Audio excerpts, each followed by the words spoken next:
ఎలాంటిదంటే మీ భవిష్యత్ కంటే ముందు మీ బిడ్డల భవిష్యత్. ఇప్పటి వరకు మీరు ఓటేసే ముందు ఆలోచించాల్సింది ఏంటంటే ఎన్ని ప్రలోభాలు పెట్టినా ఏం జరిగినా మీ భవిష్యత్తు గురించి మాత్రం ఆలోచించి సరి అయిన నాయకుడు ఓటేయండి. ఎందుకు ఈ మాట చెప్తున్నానంటే 5 సంవత్సరాలకోసారి వచ్చే ఈ ఎన్నికల్లో ఒక తప్పుడు నిర్ణయం తీసుకుంటే 5 సంవత్సరాలు 10 సంవత్సరాల మీ బిడ్డ భవిష్యత్తు దూరం అయిపోతుంది. అదొక్కటి గుర్తుపెట్టుకోండి. ముఖ్యంగా ఏపీ సిచ్యువేషన్ గురించి, ఆంధ్రప్రదేశ్ సిచ్యువేషన్ గురించి నాకంటే ఎక్కువ మీకే తెలుస్తుంది. ఎందుకంటే నేను హైదరాబాద్ లో ఉంటాను. ఇక్కడ ఉన్న చాలా మంది తల్లుల బిడ్డలు అక్కడికి వచ్చి చిన్న చిన్న డ్రైవర్స్ గాను, స్విగ్గీ బాయ్స్ గాను, చిన్న చిన్న వాచ్మెన్ గాను ఇక్కడ నుంచి వచ్చి ఇబ్బంది పడుతుంటే దానికి కారణం ఎవరు? ఈ ప్రభుత్వం కదా, ఇక్కడ ఉపాధి అవకాశాలు లేకనే కదా. అలాంటిది మీ నిర్ణయం తీసుకునే ముందు ఒకసారి ఆలోచించండి. బిడ్డలకు దూరంగా ఉంటున్నారు, ఎంత ఇబ్బంది పడుతున్నారో మీకు అర్థమై ఉంటుంది. అంతేకాకుండా నేను విన్నది నిజమని నాకు తెలుసు. మేము వైజాగ్ అంటే తెలంగాణ నుంచి వచ్చే వాళ్ళందరూ ఎలా ఫీల్ అవుతామంటే ఒక పర్యాటక ప్రాంతం, ఒక ఆహ్లాదకరమైన ప్రాంతం అనిపించింది.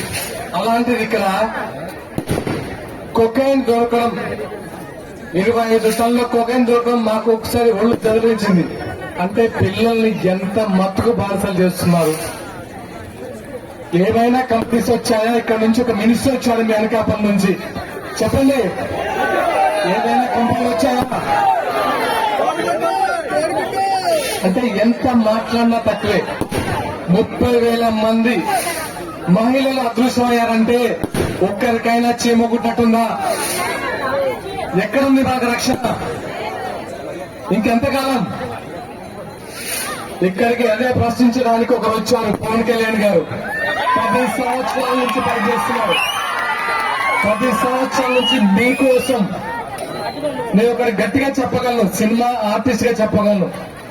తను సంపాదించిన ప్రతి రూపాయి వాళ్ళ భార్య పిల్లలకి వెళ్ళిందో లేదో తెలియదు, కానీ చాలా మందికి తను పంచాడు. అది మీకోసం. చాలా తగ్గాడు. ఎన్ని రకాల త్యాగాలు చేయాలో అన్ని రకాల త్యాగాలు చేస్తూనే ఉన్నాడు. ఆయన శ్వాసనంత వరకు చేస్తూనే ఉంటాడు. అందుకే ఆయన వెంట నడవడానికి అక్కడి నుంచి వచ్చాం. దయచేసి గుర్తు పెట్టుకోండి. అండ్ మన మోదీ గారు కుల, మత, ప్రాంత, భాష భేదం లేకుండా ఇప్పటి వరకు మన దేశానికి ఒక కవచంలా ఉన్నారు. ప్రపంచం మొత్తం చూసేలాగా మన ఇండియాని తీసుకెళ్తున్నారు. సో ఒక్కసారి ఆలోచించి మన నిర్ణయం, ఆ నిర్ణయం తీసుకుని ఓటేయండి. ఇన్నేళ్లుగా 15 ఏళ్లు ఆయన రాజకీయంగా పదవులు అనిపించినా ఏ రోజైనా సరే ఆయన నోటి నుంచి ఒక్క తప్పు మాటలు మాట్లాడడం మీరు ఎప్పుడైనా విన్నారా? రాజకీయ విమర్శలు తప్ప ఎప్పుడైనా వ్యక్తిగత విమర్శలు చేయడం మీరు చూసారా? ఎవరైనా ఇంటి ముందుకు వెళ్లి మాకు ఇది కావాలి అంటే అభివృద్ధి చేసే విధానమే తప్ప నువ్వు నేను డబ్బులు ఇస్తాను, నువ్వు ఓటేస్తా, మీకు నేను ఎందుకు చేయాలి ఎప్పుడైనా అడగడం చూసారా? మరి అలాంటివన్నీ ఈ వైసీపీ నాయకులు చేశారే. వాళ్ళ మా బ్రతుకులు బాగు చేయండి, మా జీవితాల్లోకి చూడండి అని చెప్పేసి సామాన్యులు అడుగుతూ ఉంటే కరుపు తీసి ప్రతిపక్ష నాయకుల యొక్క బెడ్రూమ్ లో తొంగి చూస్తున్నారు. నీకు 3 భార్యలు, నీకు 4 భార్యలు అని చెప్పేసి మాట్లాడుతున్నారు. అట్లాంటి నాయకత్వం, అట్లాంటి జగన్మోహన్ రెడ్డి యొక్క నాయకత్వంలో ఇక్కడ వైసీపీ పార్టీ తరఫున ఎవరు నిచ్చినా సరే రేపొద్దున మీ బ్రతుకు అట్లాంటిది అవుతుంది తప్ప ఏ మార్పు ఉండదు, గుర్తుపెట్టుకోండి. కాబట్టి నిగర్వి అనకాపల్లి అభివృద్ధి కోసం నిరంతరం కష్టపడే వ్యక్తి, కల్మషం లేని మనస్తత్వం ఉన్నటువంటి వ్యక్తి అయినటువంటి శ్రీ కొణతాల రామకృష్ణ గారికి అలాగే ఇంకో మాట చెప్తాను. కేంద్రం నుంచి ప్రతి రాష్ట్రానికి కొన్ని పథకాలు వస్తాయి. అవి అన్ని మిగతా రాష్ట్రాల్లో మాత్రం బీజేపీతో ఉన్నటువంటి పేర్లోనే అమలవుతున్నాయి. ఒక్క ఆంధ్రప్రదేశ్ లో మాత్రమే బీజేపీ పేరు తీసేసి ఇక్కడ జగనన్న, వైఎస్ రాజశేఖర్ అన్న ఈ పేర్లు పెడుతున్నారు. పథకమేమో బీజేపీది, పేరేమో జగన్మోహన్ రెడ్డిది. ఇంకా అట్లాంటప్పుడు వాళ్ళు ఇచ్చే పథకం ఈ పేరు వేస్తున్నప్పుడు నేరుగా వాళ్ళ మనిషి నిలబడ్డాడు, వాళ్ళని గెలిపించుకుని అయిపోతుంది కదా మనకి. బీజేపీ నుంచి సీఎం రమేష్ గారు ఎంపీ అభ్యర్థిగా పోటీ చేస్తున్నారు. నేరుగా వాళ్ళ పథకాలు పథకాలు, వాళ్ళ అభివృద్ధి, వాళ్ళు చేస్తున్న అభివృద్ధి మనం ఇక్కడ తెచ్చి పెట్టుకుందాం. ఇంక మధ్యలో మాకెందుకు రబ్బర్ స్టాంప్ జగన్మోహన్ రెడ్డి అతను నిల్చోబెట్టిన అభ్యర్థి మనకు అవసరం లేదు కదా. అందుకే రాష్ట్రం బాగుండాలి అన్న అనకాపల్లి నియోజకవర్గం ఎంపీ అభ్యర్థిగా శ్రీ సీఎం రమేష్ గారిని ఒక ఓటు గ్లాస్ పైన, ఒక ఓటు కమల గుర్తు పైన వేసి గెలిపించాలని చెప్పేసి అనకాపల్లి ప్రజానికాన్ని అందరినీ కూడా మనస్ఫూర్తిగా అభ్యర్థిస్తూ రాష్ట్రం బాగుండాలని ఒకే ఒక్క సదుద్దేశంతో ముగ్గురు మంచి నాయకులు, అసలు నిస్వార్థంగా పనిచేస్తున్నటువంటి పవన్ కళ్యాణ్ గారు, 40 ఏళ్లుగా రాష్ట్ర రాజకీయాల్లో చక్రం తిప్పుతూ ప్రజల కోసం, అభివృద్ధి కోసం నిరంతరంగా పోరాడుతున్నటువంటి చంద్రబాబు నాయుడు గారు, ప్రతి రాష్ట్రము నా రాష్ట్రమే, ప్రతి భూమి నా జన్మభూమి అని దేశం మొత్తం తెలియజేస్తున్నటువంటి మోడీ గారు, ముగ్గురు కలిసి ఈ రాష్ట్రంలో కూటమిగా ఏర్పాటయ్యి ఆంధ్రప్రదేశ్ అభివృద్ధి కోసం నిరంతరం పోరాడుతున్నారు. కాబట్టి నిస్వార్థంగా వాళ్ళు పెట్టుకున్న ఈ పొత్తుని మీరందరూ ఆశీర్వదించి ప్రతి చోట కూటమి నుంచి నిలబడిన అభ్యర్థిని భారీ మెజారిటీతో గెలిపించి ఫ్యాను రెక్కలు ఎరగదీసి బయటేయాలని చెప్పేసి అందరినీ రిక్వెస్ట్ చేస్తున్నారు. మీరు ఒక రైతైనా, మీరు ఒక విద్యార్థి అయినా, మీరు ఒక మహిళ అయినా, మీరు ఒక ఉద్యోగైనా, మీరు వైసీపీకి ఓటేస్తే ఫ్యానుకు ఉరేసుకున్నట్లే గుర్తుపెట్టుకోండి. హత్యలు ఈ రాష్ట్రంలో జరగకూడదన్నా, ఆ ఫ్యాన్ చేసే హత్యలు ఈ రాష్ట్రంలో ఉండకూడదన్నా, రైతుల మీద దాడులు జరగకూడదన్నా, వాళ్ళ బాబాయ్ వాళ్ళు చంపుకున్నారండి, మనకెందుకయ్యా? మన దళితులను చంపారు, దాని గురించి మాట్లాడుకుందాం మనం. నేను మాట్లాడి దళితుల మీద జరిగే దాడులను ఆపాలి అన్నా, బీసీల మీద జరుగుతున్న దాడులను ఆపాలి అన్నా, మన నిధులను దోచేసి మన పొట్ట కొడుతున్నటువంటి జగన్మోహన్ రెడ్డిని ఈ రాష్ట్ర రాజకీయాల నుంచి దూరంగా తరమేయాల్సిన బాధ్యత మనందరి మీద ఉంది, గుర్తుపెట్టుకోండి. వాళ్ళు అదే చెప్తున్నారు, మీ బాబాయ్ చెప్పింది ఎవరంటే మా బాబాయ్ మేము చంపుకున్నాం, మీకెందుకు అంటున్నారు. మనం ఏం మాట్లాడదు దాని గురించి చెప్పండి అంతే కదా. అందుకనే మీ బాబాయ్ మీరు చంపుకోండి, కొడుచుకోండి, మాకెందుకు, కానీ మా బిడ్డలు ఎందుకు చంపుతున్నారు అనేది మేము అడుగుతున్న క్వశ్చన్ జగన్మోహన్ రెడ్డిని, ఆయన తరపు నుంచి అభ్యర్థులందరినీ కూడా. ఇట్లాంటి రాజకీయ హత్యలు రాష్ట్రంలో జరగకుండా ఉండాలి అంటే ఎట్టి పరిస్థితుల్లో వైసీపీ పార్టీ మళ్ళీ అధికారంలోకి రావాలని గుర్తుపెట్టుకోండి. ఉన్నాం, పెద్దలు అవ్వాలి అంటే ఎన్డీఏ కూటమి అధికారంలోకి రావాలి, గుర్తుపెట్టుకోండి. ఇక్కడ కొరతాల గారి అభివృద్ధి, అనకాపల్లి అభివృద్ధి, వందాల గారి అభివృద్ధి,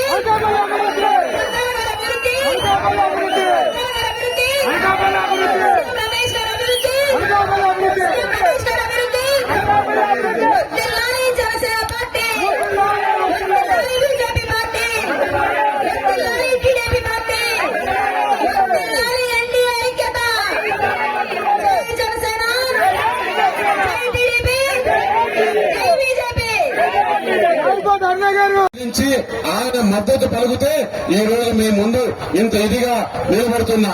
ఈ రోజు ఎక్కడ పోయినా కూడా అనకాపల్లిలో ప్రజలు బ్రహ్మరథం పడుతున్నారు ఈ కూటమి అభ్యర్థులు, ఎమ్మెల్యే అభ్యర్థులకి, పార్లమెంట్ అభ్యర్థిగా. అంతకన్నా నాకు అదృష్టం ఇంకేం లేదు. ఎందుకంటే ఈ రోజు ఎక్కడ చూసినా కూడా అనకాపల్లి హాట్ సీట్ అయిపోయింది ఆంధ్రప్రదేశ్ లో. నరేంద్ర మోడీ గారి ప్రతినిధిగా మీ ముందు చెప్తున్నా, ఇక్కడ డెవలప్మెంట్ చేసేదానికి మీరు ఈ 10 రోజులు కష్టపడి ఇక్కడ ఎంపీ అభ్యర్థిగా కమలం గుర్తుకు నాకు ఓటేసి, అలాగే ఎమ్మెల్యే అభ్యర్థిగా కొంటాల రామకృష్ణ గారి గాజు గ్లాస్ పైన గెలిపించండి. 5 సంవత్సరాలు మీకోసం నేను కష్టపడతా, ఇక్కడ అభివృద్ధి చేసి చూపిస్తానని చెప్పి తెలియజేస్తూ ఈ అవకాశం వచ్చిన పెద్దలకి ధన్యవాదాలు తెలుపుకుంటూ జై శ్రీరామ్, జై శ్రీరామ్. మన గుర్తు పార్లమెంట్ గుర్తు, అసెంబ్లీ గుర్తు. Thank you. ఒక మంచి కార్యక్రమం జరిగింది ఈరోజు. మహిళలందరూ కూడా ఈ కూటమి ప్రభుత్వానికి మీ సంపూర్ణ మద్దతు ఇస్తున్నారు అన్నదానికి ఈ రోజు సమావేశం ఉదాహరణ. ఈ రోజు ర్యాలీ చూస్తే మనకిక్కడ ఎంతమంది ఉన్నారో దీనికి 2 ఇంతల ఊరవతలు ఉన్నారు.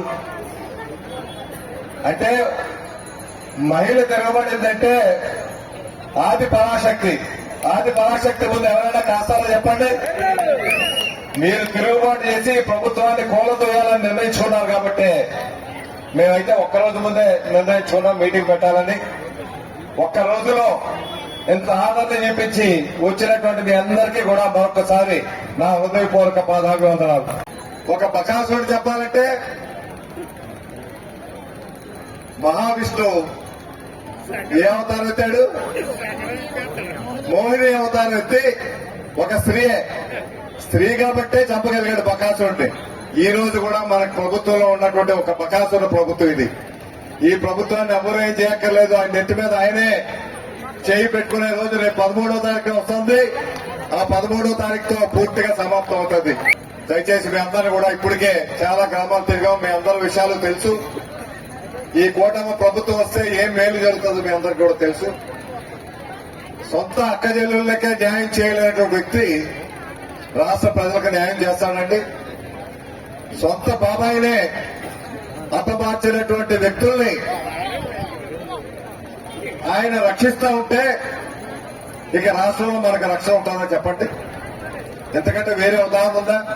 వాళ్ళ తల్లి గాని, చెల్లి గాని, అక్క గాని ఎవరైనా ఈ ముఖ్యమంత్రి ఓటు వేయమని అడుగుతున్నారండి. వాళ్ళు పైగా వెయ్యొద్దని అంటారు. నేర చరిత్ర కలిగినటువంటి, రక్త చరిత్ర ఉన్నటువంటి ముఖ్యమంత్రి ఈయనకి ఓటు వేయొద్దని చెప్తుంది ఆ చిరునామ గాని, సునీతమ్మ గాని. అంతకంటే వేరే ఉదాహరణలు అక్కర్లేదు మనకి. సొంత కుటుంబ సభ్యులే, సొంత చెల్లి ఈ ముఖ్యమంత్రి గారు జైల్లో ఉన్నప్పుడు పార్టీని నిలబట్టి 3200 కిలోమీటర్ల పాదయాత్ర చేశారు. ఒక ఆడ కూతురు మండు టెండలో 3200 కిలోమీటర్ల పాదయాత్ర అంటే సామాన్యమైన విషయం కాదు. ఆ విధంగా తాను త్యాగం చేసి పార్టీని నిలబెడితే ఈ అధికారంకి వచ్చాక ఎక్కడ పెట్టాడండి? రోడ్డు మీద పెట్టారు. ఇప్పుడే మా చెల్లెమ్మ చెప్పట్టు ఆడపిల్లని, ఆడపడిచని ఆదరించాలి, తల్లినేమో పూజించాలి. తల్లినేమో పార్టీ నుంచి రాజీనామా చేయించి ఇంట్లో పెట్టాడు, చెల్లెమ్మనేమో రోడ్డు మీద పెట్టాడు. ఇటువంటి వ్యక్తే మనకు న్యాయం చేసేది. చెల్లెలంతా కూడా దీవించి మీరు ఆశీర్వదించి ఈ ప్రభుత్వాన్ని నిలబెట్టుకుని ఏ పవన్ కళ్యాణ్ గారు ఈ రాష్ట్రం ఏ రకంగా అభివృద్ధి సాధించాలనేసి ఆయన శపథం చేశారో ఆ శపథాన్ని మనం పూరించాలి. ఆయన ఏం శపథం చేశారు పవన్ కళ్యాణ్ గారు? ఈ ప్రభుత్వాన్ని కోల్చకపోతే నా పేరు పవన్ కళ్యాణే కాదు, నా పార్టీ జనసేనే కాదని చెప్పారు. ఆ మాట, ఆ ప్రతిజ్ఞను మనం నిలబెట్టాలా? ఏమన్నా అధికారంలో వచ్చినప్పుడే పవన్ కళ్యాణ్ గారు చేసినటువంటి ప్రతిజ్ఞ పూర్తి స్థాయిలో నిరూపణ కాబడుతుంది. కాబట్టి మీ అందరూ కూడా మద్దతు ఇవ్వాల్సిందిగా మరొకసారి కోరుకుంటూ, ఇంకొక ముఖ్యమైన విషయం, ఒకే విషయం చెప్తాను మీకు. మన గతంలో మోడీ గారు ఆర్థికంగా వెనుకబడినటువంటి తరగతులకు 10% రిజర్వేషన్ ఇచ్చారు ప్రభుత్వ ఉద్యోగాల్లో. వారు ఆదేశాలు ఇచ్చాక కేంద్ర ప్రభుత్వం రాష్ట్రంలో చంద్రబాబు నాయుడు గారు ముఖ్యమంత్రి ఉంటుండగా ఆ 10%లో 5% కాపు సామాజిక వర్గానికి ఆ రిజర్వేషన్ వర్తించే విధంగా ఆయన జీవో ఇచ్చారు. అది అమలు చేసే ప్రక్రియ జరుగుతుండగా ఎన్నికలై ఈయన ఓడిపోవడం జరిగింది. ఈయన ఓటమి పాలయ్యాక ఇప్పుడు ఈ ముఖ్యమంత్రి గారు అధికారం వచ్చాక ఎందువల్ల 5% తీసివేశాడు అనేది ఏ ఒక్క ఎమ్మెల్యే అయినా, ఏ ఒక్క మంత్రి అయినా ప్రశ్నించారో చెప్పండి? ఈ సామాజిక వర్గానికి సంబంధించినటువంటి ఒక ఎమ్మెల్యే గాని, ఒక మంత్రి గాని, ముఖ్యమంత్రి గారు మీరు చేస్తున్నది తప్పని ప్రశ్నించలేనటువంటి వ్యక్తులు ఈ రోజు ఏ ముఖం పెట్టుకొని మిమ్మల్ని ఓట్లు అడగడానికి వస్తారంటో ఒకసారి ఆలోచించండి. వీళ్ళ నైతిక విలువలు ఉన్నాయా? వీళ్ళు ఇచ్చిన మాట తప్పడమే కాకుండా మనల్ని మోసగిచ్చి అన్యాయం చేసి 5 సంవత్సరాల్లో రిజర్వేషన్ ఉంటే కొన్ని వేల మంది యువతకు ఉద్యోగ అవకాశాలు వచ్చుండేవి. ఈ రోజు మళ్ళీ మన కూటమి ప్రభుత్వం అధికారంలోకి వస్తుంది.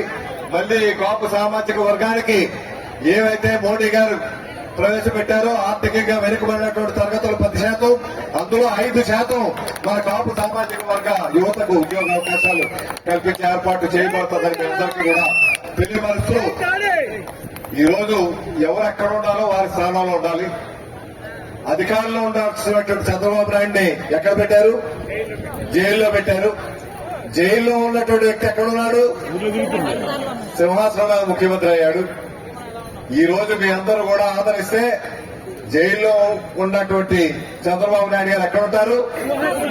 సింహాసనం మీద ముఖ్యమంత్రి అవుతారు. ఇప్పుడు ముఖ్యమంత్రిగా ఉన్న అతను ఎక్కడికి వెళ్తాడు? ఆఖరికి అక్కడే న్యాయం చేయగలుగుతాడు ఆయన. ప్రజల మధ్య న్యాయం చేయలేడు ఆయన.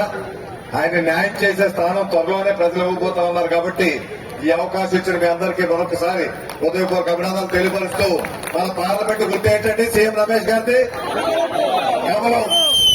ఒక బ్యాలెట్ మీద కమలం పువ్వుకి గుర్తు వేయాలి.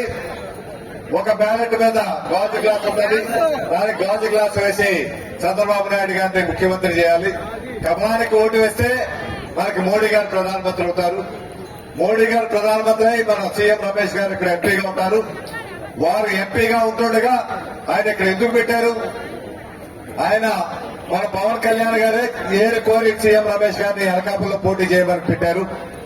అంటే ఇక్కడ మనకు ఉన్నటువంటి స్టీల్ ప్లాంట్ ప్రైవేటీగా నవ్వుకుంటా రక్షించుకోవాలి, ఒక పోలవరం ప్రాజెక్టు పూర్తి చేసుకోవాలన్నా, ఒక రైల్వే జోన్ కావాలన్నా, ఒక ఉత్తరాంధ్ర సుజల సవంతి పూర్తి చేసుకోవాలన్నా మన మోడీ గారు సహకారం కావాలి. కాబట్టి సీఎం రమేష్ గారు అందుబాటులో ఉండి వారి తాలూకా పూర్తి విధంగా వారి సేవలు మన ప్రాంతానికి అందజేసి ఈ ప్రాంత సర్వతోముఖాభివృద్ధికి తోడ్పడతారనే ఉద్దేశంతోనే సీఎం రమేష్ గారిని ఇక్కడ పార్లమెంటు సభ్యులుగా పోటీకి నిలబెట్టే కారణం.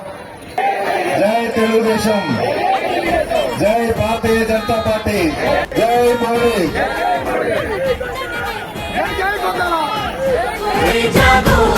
కదిలిందిన జనసేన